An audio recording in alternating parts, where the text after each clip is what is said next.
최동석, 유정식의 경영톡.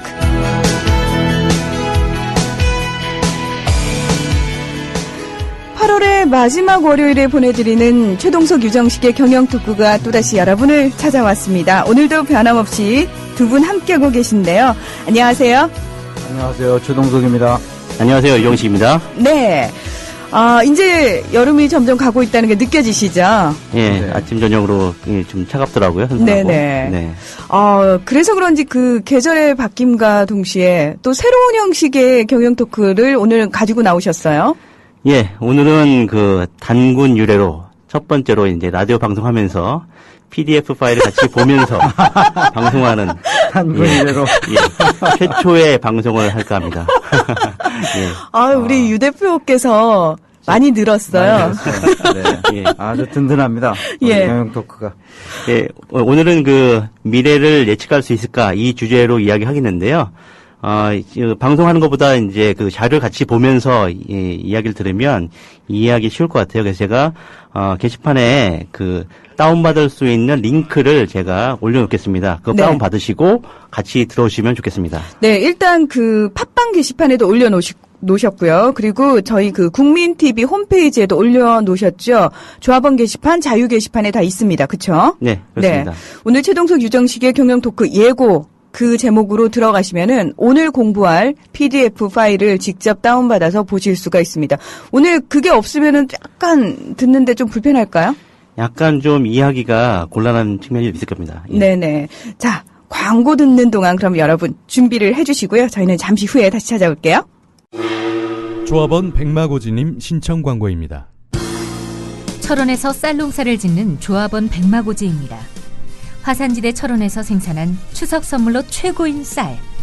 직접 생산한 2013년산 철원 5대 쌀을 20kg 기준 63,000원의 저렴한 가격으로 예약 판매합니다.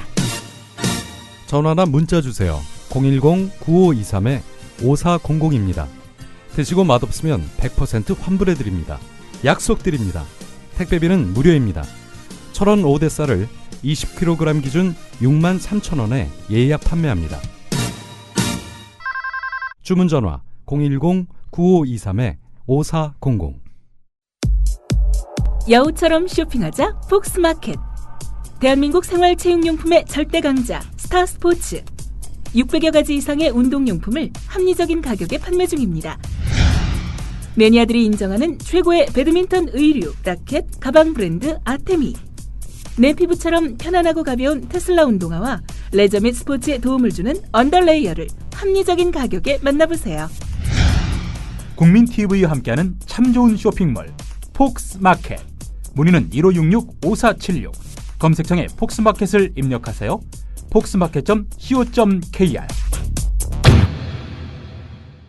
여러분께서는 국민TV 라디오 최동석, 유정식의 경영토크에 오셨습니다. 저는 아나운서 문희정입니다.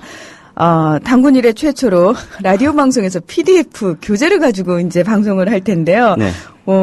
통일이 독립이다 님께서 오늘은 교재가 필요하군요. 이렇게 써주셨어요. 예, 맞습니다. 우리 유정식 대표님은 잘 아시다시피 이런 시나리오 플래닝의 전문가시고 이 분야에서 기업 컨설팅을 오랫동안 해오신 분이기 때문에 오늘 주제는 아주 앞으로 미래를 어떻게 예상하고 대응해 나가야 되는지에 대해서 배울 수 있는 아주 소중한 시간입니다. 네, 미래를 예측할 수 있을까? 일단 제목이 굉장히 구미가 당겨요. 네. 저희 오늘 경영토크 듣고 나면 예측 가능해집니까? 그렇지 않습니다. 예. 뭐예요? 뭐야 이거. 미래를 예측할 수 있을까에 대한 답은 예측할 수 없다가 답입니다. 그러면 오늘 경영토크 들을 필요가 없다라는 결론이 날 수도 있겠네요. 그렇지 않아요. 예. 왜냐하면 미래를 예측하느라고 쓸데없는 짓을 너무나 많이 해서 생산성이 떨어지거든요. 예. 우리의 관심은 어떻게 하면 우리의 노동 생산성을 높일 것이냐에 있는데 미래를 예측할 수 없는데도 불구하고 미래를 예측하느라고 헛한 짓을 많이 한단 말이에요. 그래서 그렇게 하지 못하도록 하는 방송이다. 이렇게 이해하시면 되겠습니다. 네. 예. 어차피 미래 예측 불가능하니까 쓸데기 없는 짓 하지 마라. 그렇죠. 예. 예. 그리고 이제 그런 쓰잘데기 없는 짓 하지 말고 도대체 우리가 진짜로 해야 될 게 무엇이냐. 그걸 말씀을 드리려고 이제 이렇게 그렇죠. 했습니다. 그 또 대안까지 제시해 주시고. 그럼요. 네. 예. 아주 제가 참 진행을 하고 있습니다만 네. 좋은 방송입니다. 배울 게 많죠. 네. 그렇습니다. 기존의 예. 상식을 다 뒤집습니다, 우리는. 예, 버릴 게 하나도 없습니다. 예. 제 방송을 들어도 또 좋은 방송이 바로 경영 토크입니다. 자, 우리 이제 자기 자랑은 그만하고요. 우리끼리만 그러는 것 같아. 예. 다른 사람들이 그래야 되는데. 네. 우리끼리라도 그래야죠. 예. 자, 시작해 볼까요? 예, 다 다운 받으셨는지 모르겠는데요. 예. 표지 지난 다음에 이제 2페이지가 있습니다. 2페이지 한번 같이 보시기 바랍니다. 네, 혹시 볼 수 없고 듣기만 하실 분들을 위해서 제가 그림 설명을 좀 해드릴까요? 네. 커다란 나무가 쓰러져 있고요. 그 나무 밑에 자동차가 깔려 있습니다. 아마 태풍이 지나갔나 봐요. 예, 맞습니다. 이게 언제적 일이었냐면 2010년 9월 달에 태풍 곰파스라고 기억하세요? 아, 네. 예. 그래서 그 태풍이 있었던 날 다음에 이런 모습을 많이 볼 수 있었어요. 이건 제가 직접 찍은 사진입니다. 이게 우리나라인가요? 예. 저희 집 아파트 단지 내에서 일어났던 일입니다. 예, 어쩌다 이런 일이라는 제목이 붙어 있는데 정말 어쩌다가. 예. 예. 이때 이 곰파스가 사실 위력은 약했는데 바람은 셌었어요. 그래서 이런 일들이 도처에서 벌어졌는데요. 아마 여러분께서 이제 아침에 딱 나갔는데 차가 이렇게 돼 있습니다. 차가 나무에 깔려 있어요. 헐. 어떤 느낌이 드시겠습니까? 황당하죠? 진짜 황당하죠. 예, 이게 과연 뭐 보험이 되는 건지 맞습니다. 여러 가지 생각도 왔다 갔다 하고 그 다음에 어떻게 하면 이 차를 끌어내야 되는지 고민도 많이 하시고 폐차를 어떻게 해야 되는지 그런 고민 많이 하실 거예요, 그렇죠? 네. 근데 그러다가 이제 갑자기 후회스러움이 이제 밀려올 겁니다. 어저께 분명히 일기예보를 들었을 거예요. 어떤 식으로든 그렇죠? 차를 안전한 곳에 주차해둘 걸이라는 후회가 밀려올 겁니다.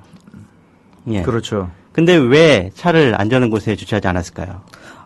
설마 이 나무가요, 지금 네. 굉장히 커요. 네. 아무리 태풍이 불어도요, 네. 이렇게 큰 나무가 무너질 거라고는, 부러질 거라고는 꿈에도 상상을 못 하는 거죠. 예, 그렇죠. 그것도 마찬가지. 그것도 이제 맞는 말씀이시고요. 네. 또 다른 게 뭘까요? 부자. 뭘까요? 설마라는 얘기죠. 그렇죠. 설마. 예. 여러 가지 이런 일들이 있을 수 있겠지만 설마 나한테 이런 일이 생기겠냐라는 것이죠. 네.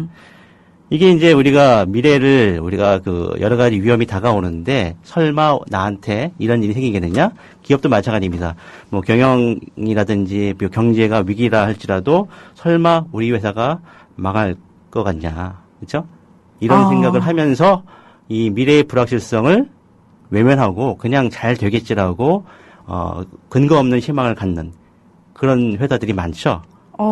단순히 기업의 문제가 아니고요. 우리 네. 삶 속에서도 굶어 죽기 하겠어. 네. 이러면서 설마. 예.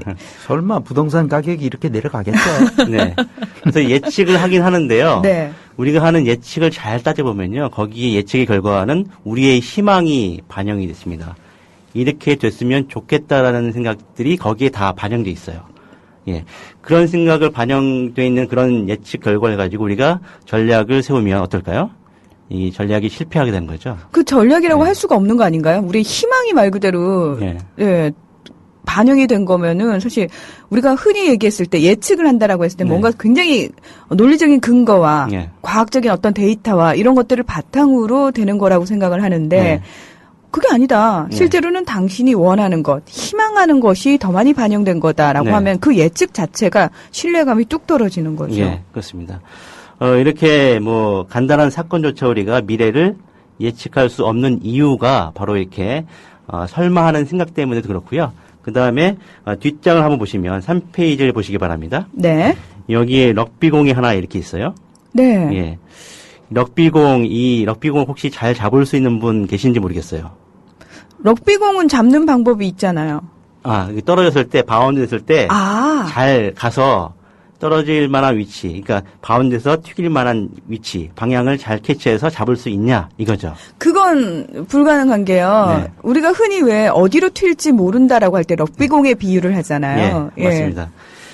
이 럭비공이 상징하고 있는 게 여러 가지인데, 여담이지만 저는 군대에 가면 군대 얘기 남자들이 하는 게 싫어하시죠?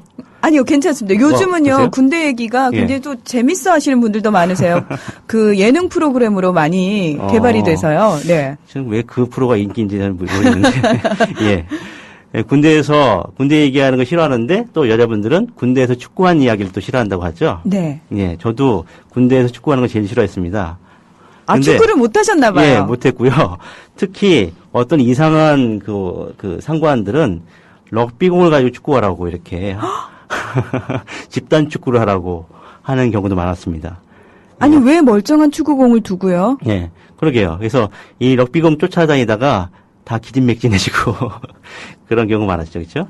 이 럭비공이 어디를 튈지 몰라가지고 굉장히 이제 짜증이 나는 그런 상황이었는데 이 럭비공이 사실 그 축구공처럼 완만하게 생겼으면 튀는 방향은 어느 정도 우리가 예상이 가능하죠. 할 수가 있죠. 네. 근데 럭비공은 단 2개의 꼭지점 때문에 이렇게 어디로 튈지 모르는 그런 상황이 되는 거죠. 우리가 굉장히 미래가 불확실하게 펼쳐진다. 앞으로 어떻게 될지 모른다라고 생각하는데 그럼 변수가 굉장히 많을 것 같은 생각이 들어요. 네. 물론 변수가 많습니다. 하지만 미래의 불확실성을 이끄는 가장 중요한 변수는 많아봤자 1-2개 정도라 이거죠. 에이. 예. 그 1-2개의 변수가 다른 변수에 어떻게든 서로 영향을 주고받기 때문에 결국은 미래를 예측할 수가 없는 상태가 돼버리는 거예요. 아, 실제로 정말 중요한 변수는 1-2가지밖에 되지 않는다. 예. 럭비공에 그 꼭지점이 하나씩 생겨요. 무한대가 돼버립니다. 그러면 축구공에 가까워지죠? 그럼 어떻게 될까요? 그러면 튀는 방향을 예측할 수 있죠. 예, 그렇죠. 가능하네요. 근데 이렇게 단 2개의 꼭지점밖에 없기 때문에 우리가 예측이 불가능해진다. 럭비공의 1초 후의 미래조차 우리가 예측할 수가 없는 거예요. 오케이. 예. 네. 오늘 최 이사님은 청중 모드인가요? 네. 저는 시나리오 플래닝 전문가가 아니거든요. 아, 네. 네. 알겠습니다. 예. 그래도 가끔 존재감을 좀 드러내 주시고요. 아, 듣는 거 저 좋아합니다. 그러니까요. 방청객 모드라고 흔히 얘기하죠. 아, 리액션을 네네. 해주셔야 된다는 얘기입니다. 네. 예. 이렇게 이제 럭비공처럼 이렇게 그 어디로 튈지 모르는 상태, 물리적인 상태가 바로 우리를 둘러싼 환경 그 자체라는 걸 우리가 알고 있어야 됩니다. 네. 예측이 불가능하다는 것다가 우리가 인식을 하고 계셔야 돼요. 예. 그 다음에 4페이지를 보시면 이제 제가 몇 개의 말씀을 써놨는데 그렇다면 왜 이렇게 환경이 불확실한가? 경제 환경, 정치 환경이 왜 불확실할 수밖에 없느냐? 그 이유인데요. 첫 번째 이유는 바로 플레이어. 사람들이 너무 많아져서 그래요. 인구가 폭발적으로 증가를 했습니다. 그렇죠? 예, 서로 그래서 상호작용이 증가하니까 어디로 튈지 모르는 그런 상황이 되는 거죠. 아, 그러니까 한 사람 한 사람이 네. 다 변수가 될 수 있다라는 네. 말씀이신 거죠. 그렇죠. 네. 그 다음에 그 사람들이 아는 게 많아졌어요. 아, 예. 그건 그렇습니다. 예, 예. 그래서 갑작스럽게 이 지식이 증가했기 때문에 또 상호작용이 많아졌고요. 그다음에 사람이 많아져도 아는 게 많아져도 우리가 서로 나누지 않고 그냥 혼자만 알고 있으면 상호작용이 안 생기겠죠. 네. 세 번째 요소는 바로 커뮤니케이션의 발달입니다. 인터넷 때문에 이동통신의 발달로 인해서 상호작용이 증폭이 돼서 결국 불확실성이 야기되는 거죠. 흔히요, 그냥 쉽게 예. 생각했을 때는 아무리 플레이어가 많아져도 정보가 많아지고 네. 그리고 서로 간의 소통만 가능하다면은 얼마든지 그 불확실성을 줄일 수 있을 거라고 생각하는데 네. 오히려 그 반대로 어디로 튈지 모르는 상호작용들이 많아짐으로 인해서 네. 불확실성이 증가하는 현상을 보이게 되는군요. 어느 한쪽의 조그만한 변화가 크게 갑작스럽게 파국으로 치닫는 우리가 그걸 나비 효과라고 그러죠. 그렇죠. 예, 예. 그런 효과가 왕왕 발생을 하는 겁니다. 아, 그러면 이 나비 효과니까 육봉기 목사의 나비 효과가 생각나네요. 갑자기. 예, 그것도 비싼가요? 원래 그 뜻이? 뭐 그것도 좀 비슷하긴 합니다. 뭐. 예. 하여튼 네. 하여튼 파리의 나비 부인이요. 나비 예. 부인인가요? 네. 그거하고 상관이 없습니까? 예. 미안합니다. 아유, 리액션 그 쓸데없는. 하라고 요구하지 말걸. 예, 후회되네요. 죄송합니다. 예. 예. 아, 그래서, 예.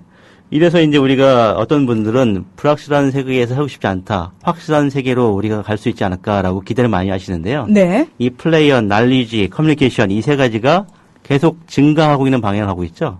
그래서 불확실성은 항상 증폭되는 방향을 가고 있지 거꾸로 가지 않을 것이다. 이렇게 많은 미래학자들이 이야기를 하고 있는 것이죠. 그래서 그 밑에 써놓으셨군요. 시대가 지날수록 불확실성은 항상 증폭된다. 예. 그래서 불확실성이 약 5% 정도 줄어들려면 지구 인구의 절반 정도는 없어져야 된다라고 이야기하는 미래학자도 있을 정도입니다. 겨우 5%를 줄이기 위해서 네. 그렇게 많은 수가 없어져야 되는 건가요? 예, 그렇습니다. 예, 예. 우리가 그만큼 지식과 커뮤니케이션의 그 도구들이 발달됐기 때문에 그렇죠. 네네.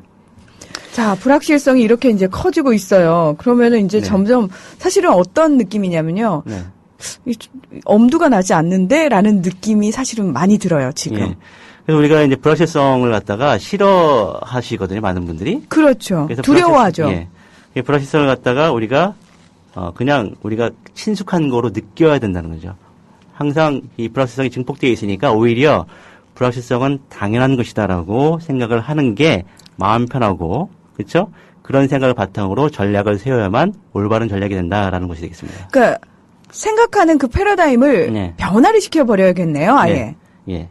그런 방법이 시나리오 플래닝이라는 방법이에요, 사실은. 뒤에 시나리오 플래닝. 네. 네. 그건 그 개념에 대해서는 뒤에 또 말씀을 드리겠습니다. 네.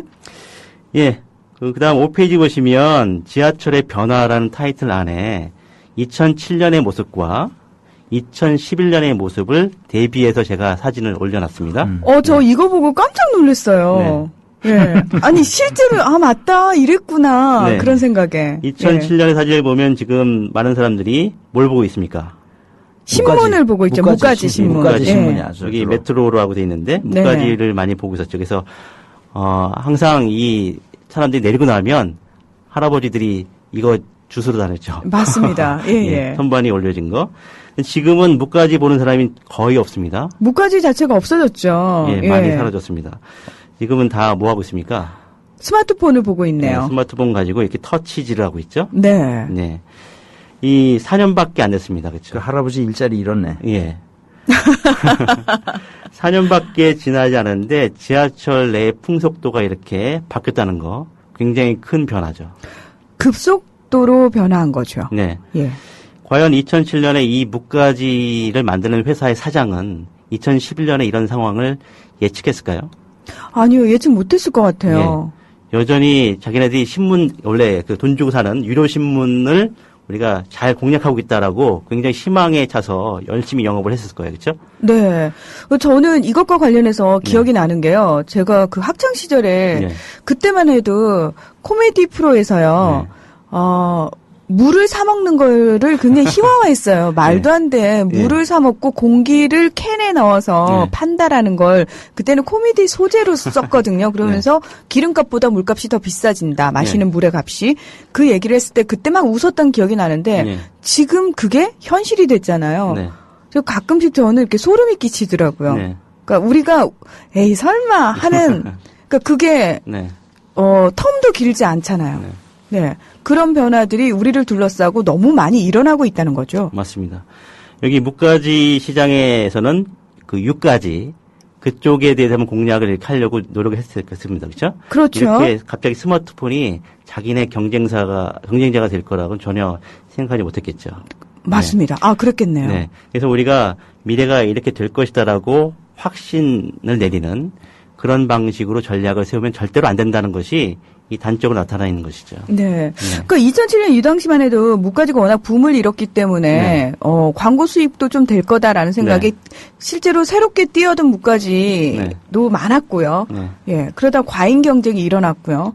예. 어느 순간 스마트폰의 등장으로 인해서 지금은 거의 사양 산업이 돼 버렸고요. 네. 맞습니다. 그래서 요게 그 굉장히 시사하는 면이 큰 사진이게 되고요. 그다음에 6페이지 보시면 비슷한 사진입니다. 예. 이것도 굉장히 재밌는 변화예요. 예, 교황을 기다리는 사람들, 그러니까 콘클라베라고 그러죠. 예, 교황을 뽑는 누가 뽑힐까를 궁금해하는 그 청중들이 이렇게 모여서 기다리고 있는 모습인데요. 2005년의 모습하고 금년의 모습을 보시면 2014년의 모습을 보니까 다들 뭘 들고 있습니까?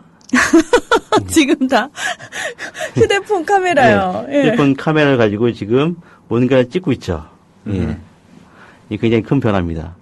이 8년밖에 안 되는데 이런 이 풍속도 자체가 바뀌었다는 것이죠. 네. 제가 2003년에요. 2003년에 그 유럽을 갔는데 그때만 해도 저희 필름 카메라 막 사용할 때였거든요. 그래서 필름을 굉장히 많이 사가지고 가고 계속해서 찍었어요. 근데 그 필름 한 통당 많이 들어가봤자 36판 들어가잖아요. 그래서 계속해서 이제 갈아 끼우고 잘 찍어야 돼요. 한 번 찍을 때. 예. 근데 그때 그 당시에 저희 기술 감독님께서 디지털 카메라를 가지고 오신 거죠. 디카 소위 말해서. 그래서 찍어서 보면서 지울 수 있는 걸. 그래서 저희는 그때만 해도요, 이걸 보면서, 이거 어려울 것 같아요. 에이, 이거는 그냥 기술 감독님처럼 뭔가 엔지니어들만 쓰는 거 아니에요? 이랬는데, 어느새 이게 또 대중화가 됐습니다. 예, 맞습니다. 야. 이 카메라 쪽에 대한 이야기는 이제 말미에 또 말씀을 드릴 겁니다요. 예, 그렇게 큰 변화가 지금 생기고 있고 앞으로도 생길 거라는 말씀을 좀 드리고 싶은데, 예. 그래서 그러니까 2005년도에는 우리가 2013년에 이렇게 다 교황을 기다리면서 휴대폰 카메라를 들이밀 거라고 생각을 못 했잖아요. 그렇다면 지금 우리가 상상하지 못하는 게 또다시 5년 후에 우리 생활을 지배하고 있을 수도 있다라는 반증이겠네요. 예, 맞습니다. 앞으로 우리 국민 TV가 또 어떻게 될지 아무도 지금 예측하지 없는 거죠. 네. 이사님은 국민 TV 경영 담당 이사가 될 거라고 생각 못 하셨죠? 그래서 왜 나를 째려보는 거야? 작년 이맘때만 해도 국민TV 생각 못 하셨죠? 그렇죠. 예. 제가 그 한국은행이 들어가리라고 예상하지도 못했고요. 다시 한국은행을 떠나서 컨설팅 회사에서 일하리라고도 생각한 적 없죠. 그리고 다시 대기업에 가서 경영진으로 일하리라고 누구도 생각을 한 적이 없죠. 그러면요, 이렇게 질문을 드려볼게요.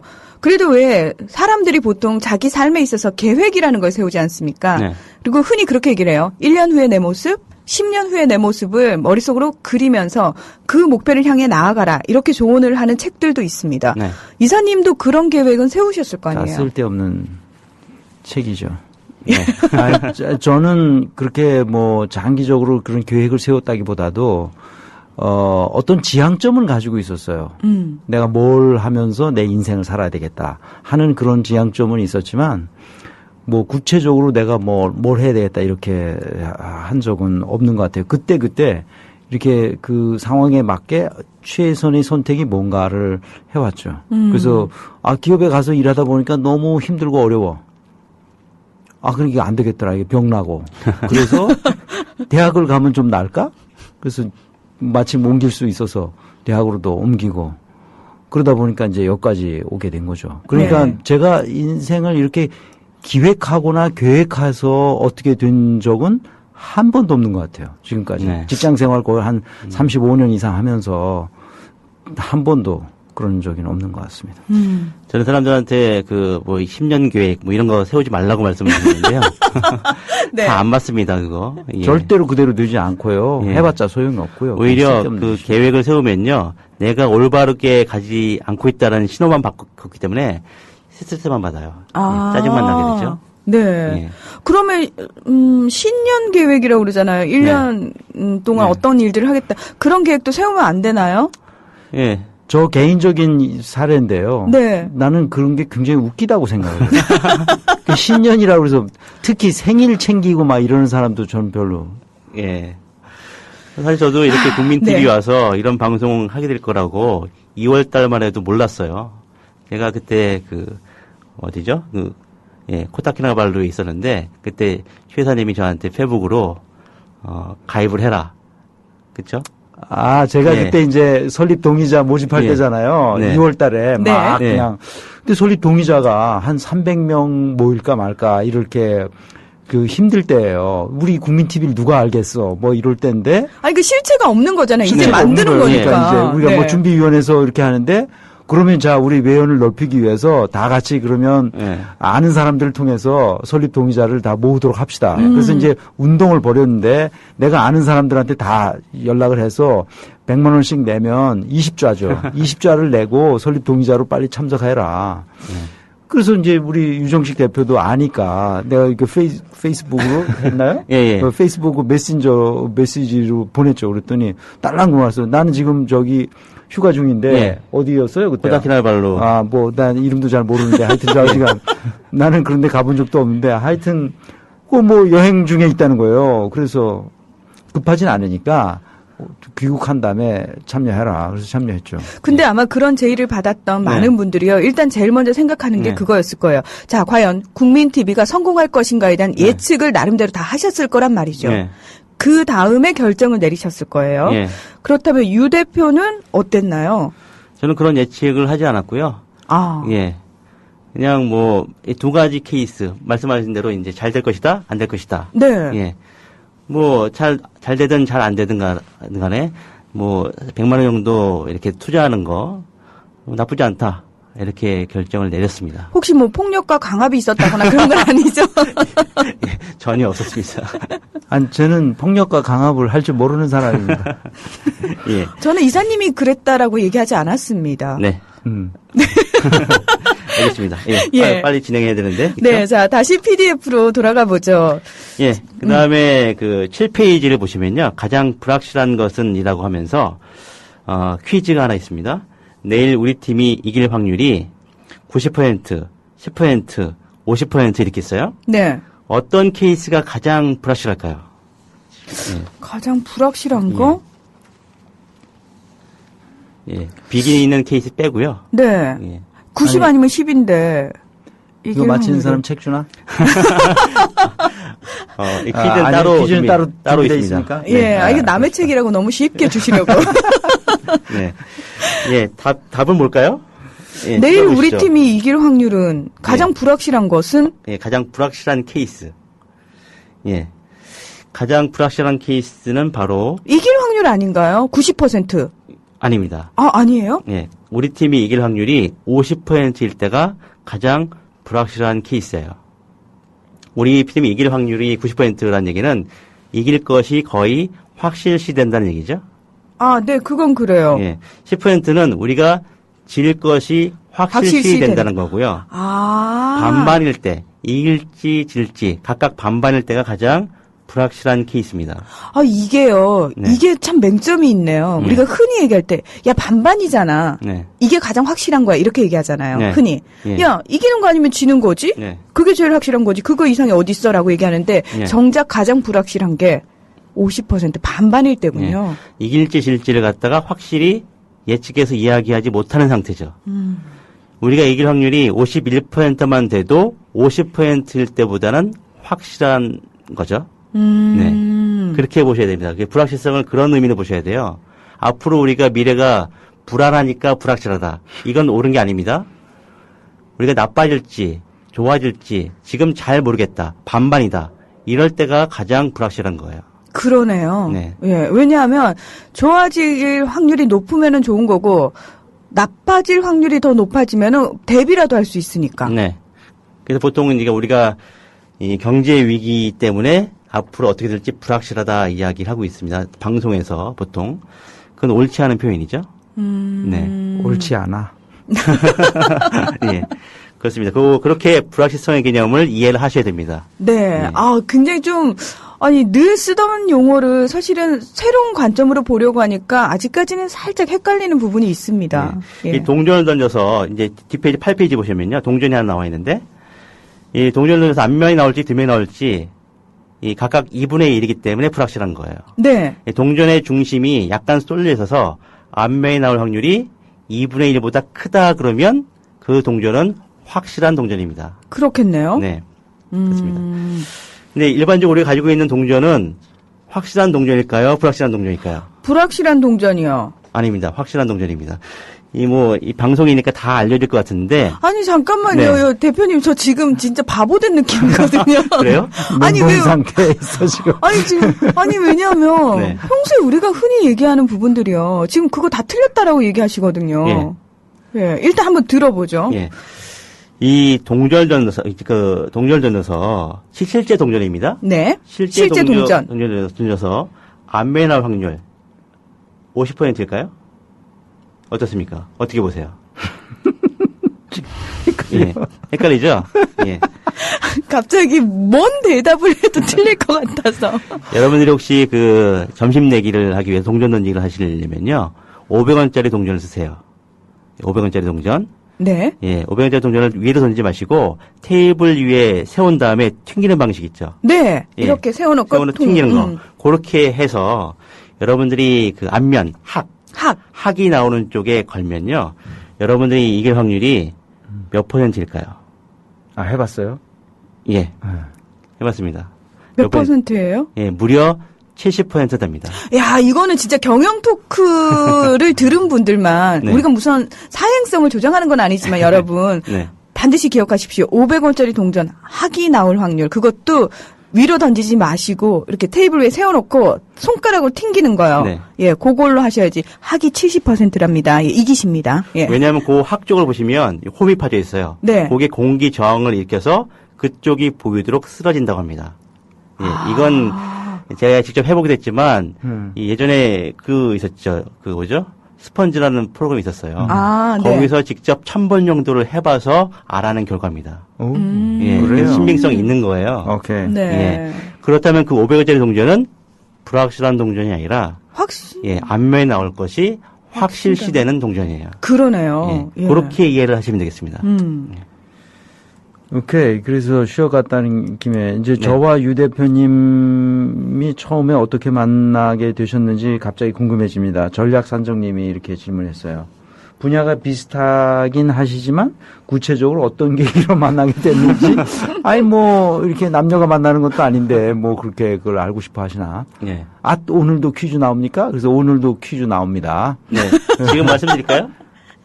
뭐요? 퀴즈요? 예, 퀴즈. 그러죠, 뭐. 예, 그러죠. 30분 아니, 그래서 이니까. 어떻게 만나게 됐는지 궁금해 하신다니까. 네.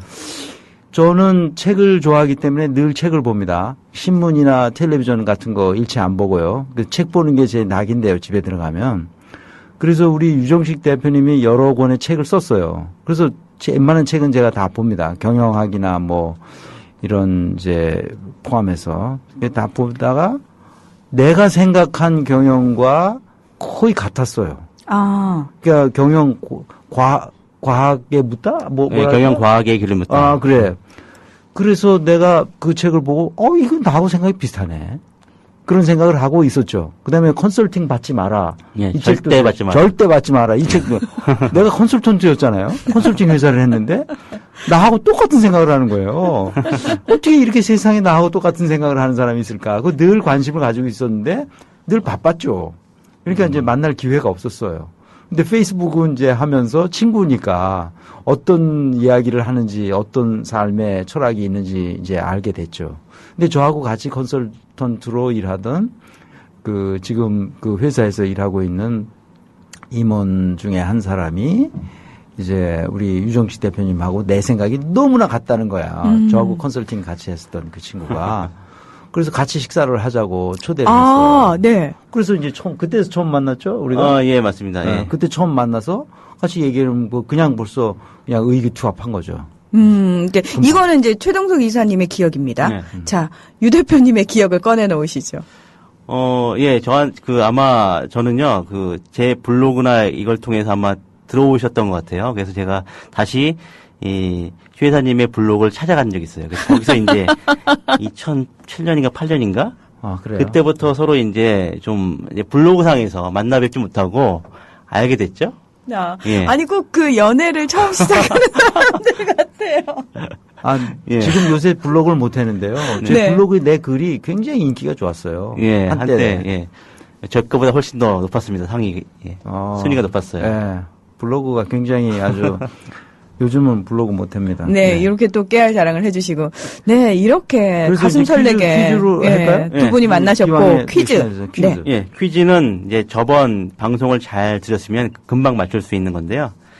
그때 제가 KPI의 문제점에 대해서 8가지 정도 말씀을 드렸습니다. 네. 그래서 그 중에 뭐 다 쓰라고 그러면 좀 죄송하니까, 3가지. 와. 예, KPI의 문제점 3가지를 간략하게 가장 빨리 써주시는 분한테 제가 착각하는 CEO 한 권을 또 보내드리겠습니다. 네. 그 지난주에 그 맞추셨던 두 분, 전략산정님하고 행복한 빛님은 이제 문희정 아나운서가 보내드리는 거죠. 네, 내일 발송을 할 겁니다. 오늘 두 권의 책을 그래서 약속대로 가져오셨습니다. 우리 유정식 대표님이. 대박. 지금 제가 봤을 때는요, 이 초록빛 사랑님은 미리 준비를 하고 계셨어요. 지금 바로 올라왔어요. 바로 올랐어요? 8개를 바로. 그러니까 이분은 지금 어딘가에 써놓고 대기하고 있다가 긁어서 붙이신 거야. 와. 이분한테 들어야겠네요. 예, 야. 너무나 예. 이게 박수 보내드려요. 야, 진짜, 야. 다시는 우리 사회의 KPI로 경영 관리를 하려고 대드는 경영자가 없기를 간절히 바랍니다. 예. 와. 예, 이분은 또 제가 또 한 권 제가 착각하는 CEO를 바로 보내드리겠습니다. 네, 초록빛 사랑님, 저희 홈페이지에 등록된 닉네임 맞으시죠? 만약에 다르다면은 홈페이지에 등록된 닉네임을 써주시면은 저희가 확인이 빠릅니다. 진짜 대단하시네요. 뭐 물론 이 두 분이 내시는 퀴즈 자체가 충분히 예측 가능한 퀴즈기는 해요. 근데 너무 어렵지 않을까 생각했는데 글쎄요. 금방 맞춰서 좀 싱겁네요. 예. 다른 사람이 손을 못 대고 있는. 그러게요. 아예 올리지를 못하고 계시네요. 예. 자, 미래 예측할 수 없다. 예. 네. 오늘 주제는 사실 그겁니다. 네. 예측할 수 있을까? 아니, 없다. 그 얘기를 지금 하고 있는데요. 자, 계속해서 우리가 PDF 파일로 돌아가 볼까요? 예, 미래를 예측할 수 없는 이유는 바로 불확실성 때문에 그렇다라고 말씀드렸고요. 네. 그래서 우리가 불확실성을 갖다 싫어할 필요가 없고 적극적으로 받아들여야 됩니다. 네. 그런데 불확실성이란 말 자체를 들으면 굉장히 싫어하세요. 여기 보시면 9페이지를 보시면 두 개의 항아리가 있습니다. A 항아리는 흰 공 50개, 빨간 공 50개 이렇게 있고요. B 항아리에는 합쳐서 100개 있는 건 알겠는데 각각 몇 개씩 들어있는지는 모르는 상태입니다. 모르는 상태. 예. 이럴 때 누군가가 제안합니다. 흰 공을 뽑으면 100만 원을 주겠다. 단 A에서 뽑을래? B에서 뽑을래? 이렇게 이야기합니다. 이럴 때 여러분은 어떤 항아리를 택하시겠습니까? 이사님은요? 뭐요? 예, 둘 중에 어떤 거 선택하시겠습니까? 이제 일반적으로는 A를 선택하죠. 네. 근데 저는 답을 알기 때문에. 저는 B를 선택할 것 같아요. 그래요? 왜냐하면은 예. 어차피 이거는 어차피 갸꾸로 가면은 이긴다. 알 수 없는 거잖아요. 그 운이고. 네. 그럴 거 정해진 거보다는 이쪽에 더 흰 공이 많이 있을 수도 있는 거잖아요. 예. 없을 수도 있지만 있을 수도 있는 거잖아요. 예, 이론적으로 본다면 흰 공이 다 100개 다 흰 공일 흰공일 수 있죠. 수도 있고요. 예. 예. 그러면은 저는 B에 손을 넣을래요. 예. 예. 역시 이 문화원 아나운서는 이제 특이한- 학습이 조금씩 되는 거야 이제. 특이한 그룹에 갸꾸로 속하는 가야만 거네요. 된다. 예. 거꾸로 가면 이긴다. 예. 네. 이거는요, 이제 어떤 심리학자가 수천 명을 대상으로 똑같은 질문을 해봤어요. 네. 예, 대부분의 사람, 90에서 95%의 사람들이 A를 선택했고요. 5에서 10%의 아주 특이한 사람만이 B를 택했다고 합니다. 왜 그런 시선으로 저를 보세요? 그래서 이 B를 선택한 사람들의 특징을 보니까 네. 이 사람들이 겁이 없다 이거죠. 예, 이런 특성을 발견을 해냈습니다. 그러니까 왜냐하면요. 저는 왜 B를 선택했냐면 딱 네. 간단해요. 100만 원이라는 돈이 어차피 네. 내 노동력이 들어간 돈이 아니잖아요. 네. 이거는 무슨 행운처럼 주어지는 건데 네. 이거는 안 받으면 본전인 거고 받으면 덤인 거잖아요. 네. 그렇기 때문에 손해 볼 게 없거든요. 네. 예, 그렇다면 이왕이면은 더 모험을 한다는 거죠. 네. 근데 보통 사람들은 그게 아니라 100만 원을 줄 테니까 뽑아라 그러면 일단 100만 원이 내 것처럼 여겨진다고 해요. 생각이 다르군요, 저랑. 예. 그래서 확실한 쪽, 흰 공이 50개가 딱 보여지는 확실한 쪽에 항아리를 선택을 하려고 하는 거죠. 출발점이 다르네요. 예. 예. 그래서 이 어떻게 생각하느냐에 따라서 이제 많이 다른데 이 일반적으로 사람들은 불확실성을 싫어하는 쪽, 즉 A 쪽을 좋아하는 그런 성향이 있다고 합니다. 그 불확실성을 가장 싫어하는 곳이 있어요. 어디냐 하면 자본시장이거든요. 돈 놓고 돈 먹는 사람들이기 때문에 그것을 리스크를 아주 싫어하죠. 이게 불확실성 이퀄 리스크라고 말하거든요. 그러니까 불확실성을 없애버려야 된다고 생각하죠. 리스크를 줄인다라는 게 그렇죠. 그만큼 리스크를 줄여야 되니까. 그래서요. 그러나 지금까지 얘기한 바에 의하면 우리 현실에서는 리스크를 줄인다는 것, 다시 말하면 불확실성을 줄인다는 것은 불가능합니다. 그러네요. 불가능하죠. 일개 개인, 일개 기업이 불확실성을 줄일 수 없습니다. 왜냐하면 환경 자체가 이미 복잡하고 상호작용이 많기 때문에 어쩔 수 없는 거죠. 네, 시대가 지날수록 불확실성은 커진다라고 분명히 말씀을 하셨고요. 그래서 네. 우리는 불확실성과 함께 살아가는 법을 빨리 터득해야 합니다. 예. 네. 예, 그 다음에 10페이지를 보시면 회기 분석의 허상이라고 되어 있는데요. 여기 보시면 아마 많은 기업들이 이런 방식으로 사업계획 수립하실 거예요. 연말에 이제 매출액 내년도 매출액이라든지 뭐 영업이익 이렇게 뽑아 보시는데 네. 과거에 이렇게 증가해 왔으니까 앞으로도 이렇게 될 것이다라고 생각해서 이제 계획을 다 짜거든요. 그렇죠. 네. 그런데 이게 맞는 케이스가 별로 없어요. 예. 회귀 분석적인 사고방식인데, 왜냐하면 이제 사실 과거하고 미래는 우리가 다르다고 분명히 이해를 하고 있습니다. 환경 자체가 다르다. 근데 회귀 분석은 뭐냐면 과거의 패턴이 미래의 패턴으로 이렇게 투영될 수 있다라고 생각하는 방식이거든요. 이 맞지 않는 방법이죠. 네. 논리적으로 오류가 있는 방식입니다. 그러니까 지금까지 이제 얘기를 듣다 보면은 예측 자체가 불가능하기 때문에 이런 회귀 분석이라는 것 자체가 참 불가능하다. 이건 네. 말이 안 되는 거다라고 알 수가 있어요. 네. 근데 저희가요, 단순히 어떤 기업에 있어서 미래를 예측하는 것뿐만 아니라 저희 방송을 할 때도 그렇습니다. 어떤 상황이 벌어지면은 일단 전문가라는 사람들을 찾아서 자, 그러면 이거는 어떻게 될 것 같습니까? 네. 이러고 예측을 항상 물어봐요. 네. 그거에 너무 익숙해져 있다는 거죠. 네. 그리고 실제로 그 예측하는 걸 직업으로 삼으시는 분들도 굉장히 많으시고요. 네. 네, 그래서 뭐 회귀 분석은 할 수 있지만요. 그 회귀 분석에 의존할 필요는 없다는 거죠. 예. 중요한 거는 우리가 어떤 사업을 하거나 뭐 할 때 해볼 수는 있어요. 뭐 해보는 것이 뭐 잘못된 건 아니지만 그렇다고 그에 의존할 필요는 없. 그게 반드시 미래에 투영되는 건 아니다. 보장이 그렇죠. 없어요. 네. 네. 그다음에 특히 이 전문가들 있지 않습니까? 이 보통 예측을 많이 하는 사람이 전문가들인데 네. 저는 전문가들을 절대로 믿지 말라고 얘기를 드립니다. 아, 이 방송 들으신 전문가들 화들짝 놀라시겠는데요. 네. 제가 이런 얘기하면 실제로 이제 강의를 할 때 이런 얘기하면 굉장히 화를 많이 내신 분들이 있어요. 특히 제가 증권회사 가면 굉장히 화를 많이 내십니다. 왜냐하면 그분들은 전문가라고 예, 생각하거든요. 예측을 가지고 먹고 사는 사람들인데 자기네 본업을 무시하는 말을 하고 있으니까요. 네. 그 다음에 이제 11페이지 보시면 전문가들이 실패하는 이유가 명확하게 드러나 있습니다. 여기 보시면 뭐 한국개발연구원, 세리, LG경제연구원 이런 그 우리가 알고 있는 경제연구소들의 이 GDP 성장률 이 예측 결과가 있습니다.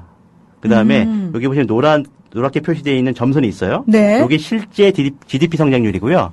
나머지 세 개의 곡선이 경제기관에서 예측했던 그 전년도에 예측했던 GDP 성장률이에요. 그러니까 일치하는 구간, 그러니까 비슷하게 일치하는 구간이 있기는 있어요. 예, 근데 있기는데? 완전 반대되는 구간도 지금 있고요. 예, 잘 안 맞습니다, 그렇죠? 네, 잘 안 맞아요. GDP 성장률 예측이 1% 포인트가 틀리면 굉장히 틀린 거예요. 아, 그러면 이건 틀린 거네요. 예, 이 예측이 틀린 거예요. 특히 보시면 1999년에 굉장히 많이 차이 났죠. 네. 예, 최근에도 그렇고요. 그 전문가의 예측을 우리가 신뢰할 필요는 없다라는 것도 여기 분명하게 나타나고요. 또 한 가지 재미있는 패턴이 뭡니까? 이 그래프에서. 재미있는 패턴이 뭘까요? 반대로 된다는 거죠. 세 개의 경제기관들이 비슷해요. 같이 몰려다니고 있습니다. 네. 어느 한 기관이 이렇게 예측을 딱 내놓으면 나머지 기관들이 약간씩 수정해서 내놓는 거예요. 그렇죠. 아. 그게 소위 말하는 뭐 시장 컨센서스라는 건데요. 네. 그게 이제 시장 컨센서스가 웃기는 거지, 그러니까. 네. 근데 이렇게 틀림에도 불구하고 아직까지 전문가들이 먹고 사는 이유가 뭘까요? 아, 이거 저는 그 생각했어요. 그러니까 네. 이 1%가 틀리면 틀린 거라고 말씀을 하셨잖아요. 근데 저도 이거 보면서 제일 먼저 눈에 들어왔던 부분이 일치하는 부분이 눈에 들어왔던 거죠. 그러니까 이거에 대해서 맹신을 하는 거 아닐까요, 사람들은? 그렇죠. 이 맞췄던 것만 기억하고 네. 틀린 건 잘 기억을 못해요. 못하니까. 네. 점 보러 갈 때 그런 심리잖아요. 네. 예. 용해라고 얘기했는데 정작 맞춰보면은 네. 아니 10개 중에 한두 개 맞췄는데 그 맞췄던 기억이 너무 강렬한 거죠. 예. 네.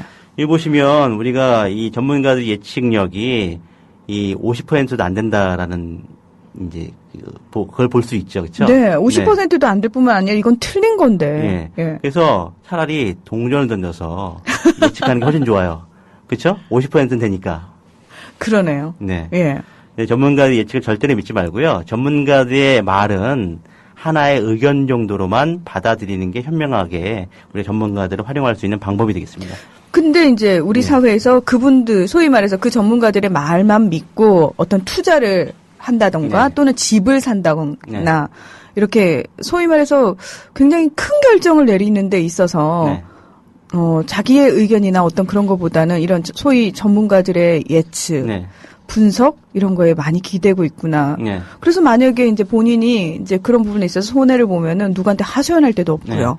이분들이 책임져 주는 것도 아니고요. 네. 네. 예. 그래서 이렇게 전문가들의 실패를 갖다가 우리가 계속 점검해서 잘 못 맞추는 전문가들은 계속 퇴출을 시켜야 되는데 우리가 그런 작업을 안 하고 있다는 거. 예. 저 같은 사람이 해야 됩니다. 그래서. 네. 예. 지금 12페이지를 가고 있는데 시간이 지금 많이 없네요. 네. 빨리 진행을 해야 될 것 같은데 IBM의 사례가 바로 전문가들의 예측, 그러니까 회귀 분석적인 사고를 통해서 예측한 그 결과를 바탕으로 투자를 했다가 그러니까 그 PC 시장을 접었어요, 얘네들이.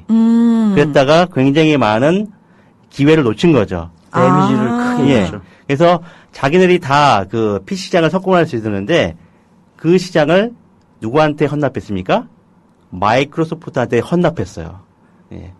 이 마이크로소프트가 이것 때문에 IBM의 예측 실패 때문에 어부지리로 성장을 한 겁니다. 이미 컴퓨터 시장은 포화 상태가 됐고 더 이상 새로운 컴퓨터를 구매하지 않을 거다라고 네. 생각을 했었나 보네요. 네. 네. 그래서 이렇게 IBM이 실패 사례가 있는데 그다음에 이제 우리가 여러분께서 아마 그 지금이 9월 달이고 곧 11월 달 정도 되면 매년 하는 게 있죠. 네. 매년 하는 그 뭐죠? 사업 계획 수립이죠. 아, 사업계획 수립. 예. 네네네. 내년도 사업 계획 수립을 하거든요. 그럴 때 보통 우리가 이렇게 합니다. 뭐, 외부 환경 분석해서, 내부 환경 분석해서, 뭐, 이 수업 분석도 하고 해서 이제 전략을 딱 세워요. 네. 네, 그런 전략들이 다 예측을 기반으로 하고 있습니다. 미래가 이렇게 될 것이다라고, 예상한 다음에 그에 따라서 이제 올인하는 전략을 취하거든요. 근데 이런 어떤 그 돌발 변수가 하나 툭 튀어나오면 어떨까요? 그 분석했던 게 다 무용지름이 됩니다. 그러네요. 전략이 다. 네. 네, 그래서 그때그때 임기응변적으로 이제 대응할 수밖에 없어요. 그러면 원래 우리가 세웠던 사업 계획이 어떻습니까? 그냥 책상 속으로 들어가 버려요. 참고를 할 수가 없습니다. 그래서 이제 1년 또 지나서 연말이 돼서 사업 계획 수립하라고 그러죠. 그러니까 그걸 할 필요가 없는 건데. 예. 그래서 하라고 그러는데 네. 직원들은 아마 마음속에서 어차피 활용도 안 할 거 왜 우리를 괴롭히는지 모르겠다. 이런 불만이 쌓이겠죠. 네. 그래서 우리 회사는 전략이나 이런 것들이 필요 없다라는 그런 생각까지 가지게 되는 것이죠. 아. 그래서 이렇게 예측 때문에 전략적 사고가 끼어들 틈이 없다라는 그런 문제가 있습니다. 그래서 저도 직장 생활하면서 끊임없이 이런 사업 계획을 세웠잖아요. 네. 한 번도 사업 계획대로 되는 걸 못 봤어요. 네. 그래서 우리 미디어 협동조합에서는 사업 계획이 없다. 네. 이게 이제 우리 전략이고요. 네. 그래서 이제 우리 유정식 대표님이 얘기하신 대로 네. 시나리오 플래닝을 하자. 네. 그래서 시나리오 플래닝은 그래서 제가 그 창립 총회 때도 그때 문희정 아나운서가 없었구나. 네. 창립 총회 때도 제가 그 한 20분 발표하면서도 우리 시나리오 플래닝 아주 그러니까 소박한 시나리오 플래닝이어서 우리가 조합원이 10,000명일 때, 50,000명일 때, 10만 명일 때 어떻게 예산이 운영될 것이다 이런 거를 간단하게 설명드린 적이 있어요. 근데 그 시나리오대로 또 되나? 이게 안 되죠. 네. 그때 당시에는 뭐 순식간에 5만 명 조합원이 모일 것 같았었는데 네. 실제로는 지금 그렇지 않잖아요. 그러니까 그 5만 명을 계획을 세워가지고 계획대로 추진했다면 지금 벌써 TV 방송국을 개국해가지고 뭐 이렇게 짱짱하게 뭘 했었어야 된다고. 그럼 우리는 이미 망했죠. 그러네요. 네. 예. 이게 계획이라는 게 네. 그렇게 세운다고 해서 되는 게 아닙니다. 네, 그 얘기를 지금 우리가 하려고 하는 겁니다. 네. 그런 어떤 희망 섞인 예측에 기대해서 전략을 세우면 실패할 확률이 크다. 이 점을 기억하시고요. 14페이지에 그 대안으로, 그렇다면 우리가 미래를 예측할 수 없으니까 그 대안으로 시나리오 플래닝을 해야 된다라는 것이죠. 우리가 시나리오 플래닝이 뭐냐면 간단하게 말씀드리면 이겁니다. 이 미래가 A, B, C 여러 가지의 어떤 그 방향성으로 가죠. 네. 지금은 예측할 수 없습니다. 맞출 수가 없어요. 그렇기 때문에 각각의 케이스별로 A일 때 어떻게 하자, B일 때 어떻게 하자, C일 때 어떻게 하자 이렇게 각각에 대해서 전략을 따로따로 미리 준비해 두는 거 있지 않습니까? 이것이 바로 시나리오 플래닝이다라고 보시면 되겠습니다. 그때 가서 당황하지 말고 미리 전략을 수립하는 게 중요하다는 게 시나리오 플래닝의 원칙이 되겠습니다. 그러나 이것마저도 뭐 네. 정확한 예측 도구가 아니기 때문에 맹신을 해서는 안 된다. 네. 네. 그러니까 항상 유연하게 그러네요. 상황에 우리가 적응해 나갈 수 있도록 열린 마음을 가지고 있는 게 굉장히 중요하죠. 불확실성은 내 친구. 늘 그렇죠. 함께 가는 것. 네. 그렇죠. 네. 맞습니다. 너무 그렇게 문희정 아나운서도 남자친구를 다 고정된 이상향을 놓고 그런 남자 아니면 안 만나겠다. 네. 이런 생각을 하면 안 된다는 걸 이런 걸 통해서도 배워야 돼요. 자, 저희가 빨리 다음 페이지로 넘어가죠. 예. 알겠습니다. 그래서 시나리오 플래닝의 간단한 사례를 말씀드리면 이게 파스칼이 있습니다. 파스칼이 천재였죠? 네. 예, 수학자. 인간은 갈대다. 그러나 생각하는 갈대다. 예. 예. 팡세라는 팡세. 예, 책 썼고요. 이 사람이 원래는 크리스찬이 아니었습니다. 이 사람이 이제 굉장히 방탕하게 생활을 했어요. 당시에는 이 교회 중심의 사회였기 때문에 친구들이 교회를 다녀라 이렇게 권했다고 합니다. 근데 이 사람이 수학자니까 논리적으로 생각했어요. 신을 믿어야 하나 말아야 하나 이렇게. 이것도 시나리오 플래닝의 원조라고 볼 수 있는 케이스입니다. 네. 파스칼 매트릭스. 예. 16페이지를 보시면 파스칼이 이렇게 매트릭스를 설정을 했어요. 2x2 매트릭스. 신이 존재하는 시나리오, 신이 존재하지 않는 시나리오. 그래서 파스칼이 취할 수 있는 전략은 뭐죠? 신을 믿는 것과 믿지 않는 것. 예. 그래서 각각 케이스별로 어떤 게 얼마나 나한테 이익이 되느냐를 계산을 해봤다는 것이죠. 네. 그래서 여기 보시면 신이 존재하는데 신을 믿으면 천국 간다고 하니까 플러스 무한대. 네. 신이 존재하는데 믿지 않으면 마이너스 무한대. 지옥 그러네요. 가니까. 네. 신이 없는데 신을 믿으면 교회 가서 마음을 정의할 수 있으니까 한 100 정도. 신이 없는데 신을 믿지 않으면 아무런 이득이 없는 거죠. 빵. 네. 이렇게 되는 거예요. 그러면 파스칼은 어떤 전략을 취하는 게 좋을까요? 신을 믿는 전략을 취하는 게 그러네요. 훨씬 유리하죠. 유리하네요. 신이 어느 존재하든 시나리오에서도 유리하죠. 예, 존재하든 존재하지 않든 네. 예, 신을 믿는 게 훨씬 유리하네요. 예. 이렇게 해서 이제 그 다음에 이 파스칼들이 독실한 크리스찬이 됐다라는 이야기가 있습니다. 그래서 팡세라는 재밌네요. 책을 네. 이 팡세라는 책 꼭 읽어보셨어요? 안 봤습니다. 예. 굉장히 재미없는 책입니다. 이 본인의 이 종교적인 참여욕이 쭉 이제 열거되어 있는 건데, 예. 어떤 분은 전 크리스찬은 아닌데, 어떤 분은 이걸 가지고 이 전도하는 목적으로 쓴다고 하더라고요. 예. 네. 야, 그 다음에 이제 말씀드려야 되는 시간이 얼마 없는데, 여기 보시면 17페이지 보시면 소금병이 있어요. 구멍이 3개짜리, 구멍이 5개짜리가 있습니다. 네. 예. 둘 중에 어디에 소금이 있을까요? 잘 모르시죠? 모르죠. 예. 확인해 봐야지만 어디에 소금인지 확인할 수 있어요. 그죠? 네. 이게 실제로 이제 음식점에 가보면 이런 모습이 많이 있습니다. 이런 디자인은 굉장히 좋지 않은 디자인이죠. 네. 미래를 이렇게 내 입장에서 생각하지 말고 항상 고객 입장에서 생각해라. 고객이 봤을 때 금방 알아챌 수 있게. 예. 네. 그렇습니다. 시간이 없으니까 18페이지는 넘어가고요. 예.